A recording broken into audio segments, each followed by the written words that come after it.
of establishing an IV in a patient and basic IV skills.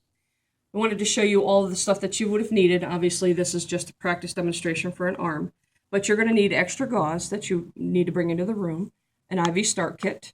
You should always bring in 2 different size IV catheters because you're not sure exactly what kind of veins your patient may have. You need your 3-inch pigtail, a flush, and you could also use a cap instead of the pigtail, depending on what you feel comfortable with.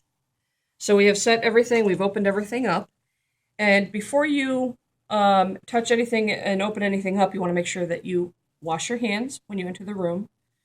You identify the patient using their name and date of birth. You should explain to the patient what's going to be happening, and you should also check to make sure that they're not allergic to any of the equipment that we may use. So you're going to confirm your order.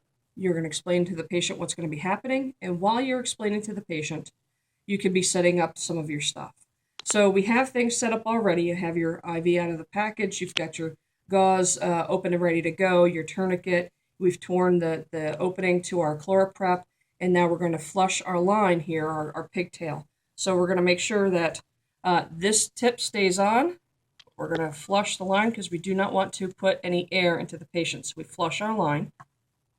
And when we tear our tape, we're going to tear our tape and actually place our tape on the IV tubing. It's actually the best place to put tape while it remains clean, on a clean surface. If you can't use the tubing, you can always use the package of your IV start kit. You can make a tent and keep the tape clean while you're establishing the IV. You do not want to stick it to the patient's bedside because that's contaminated. So we explain to our patient what we're going to do. We're going to check to see which arm we could possibly use. We try to use their non-dominant side if we can. We need to make sure that we identify that they do not have a limb alert, whether it's a mastectomy or whether it's a dialysis shunt in their arm. We're going to try and use the less dominant side as much as possible. And we are going to choose the vein that is most distal first, and then we're going to work our way up. So if you actually have to start an IV and you blow an IV in the hand, you can work your way up. So we're going to apply our tourniquet.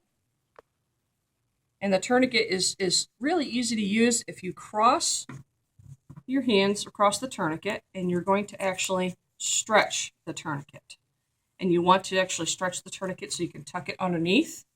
And you only want to tuck it underneath so that when you're done using the tourniquet, you can just pop it and it will come off.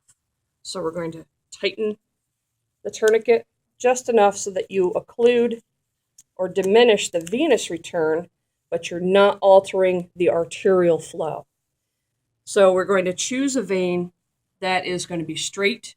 We want it without any kind of valves. We do not want to use an IV established near a bifurcation. So we want a nice straight vein. And obviously we want, with the tourniquet applied, we see a nice engorged vein that we're going to use. So now what we're going to do is we're going to cleanse our site. We should cleanse for 30 seconds and allow it to air dry for at least 30 seconds because it's the drying action that kills the bacteria on the skin.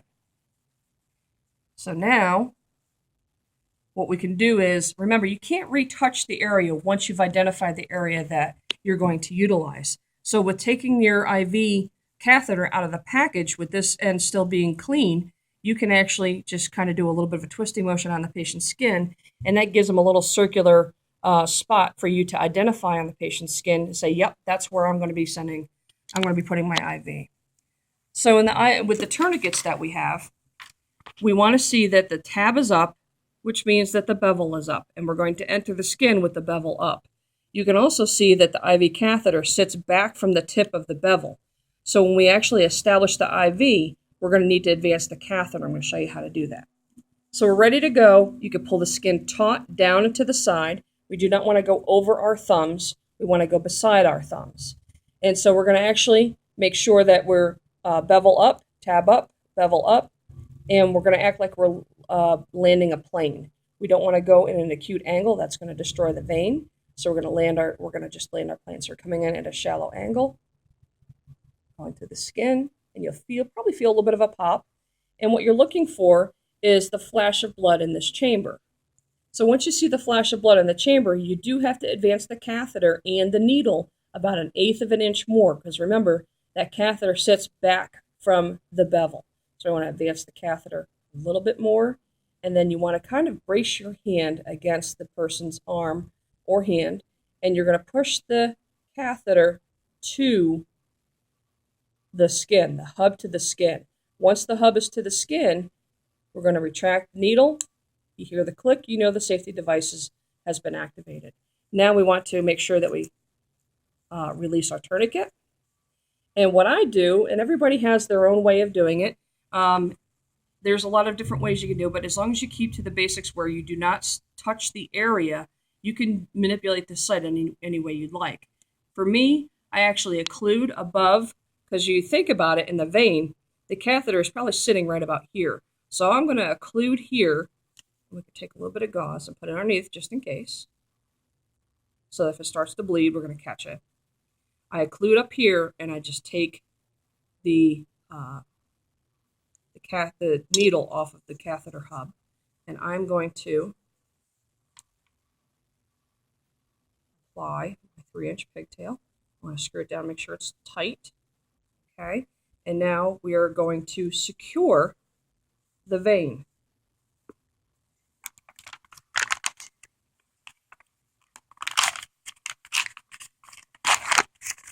We do need to use our Tegaderm, which I forgot to take out. Sorry about that. And what we're going to do is you don't want to actually let go of the IV site. And what we're going to do is we're going to actually take the Tegaderm and we are going to place it over the catheter and the tubing. We kind of tent around there. We want to smooth from the middle out. So we're smoothing from the middle out. Of course, this will be actually sticking to the patient. Okay. It doesn't dry.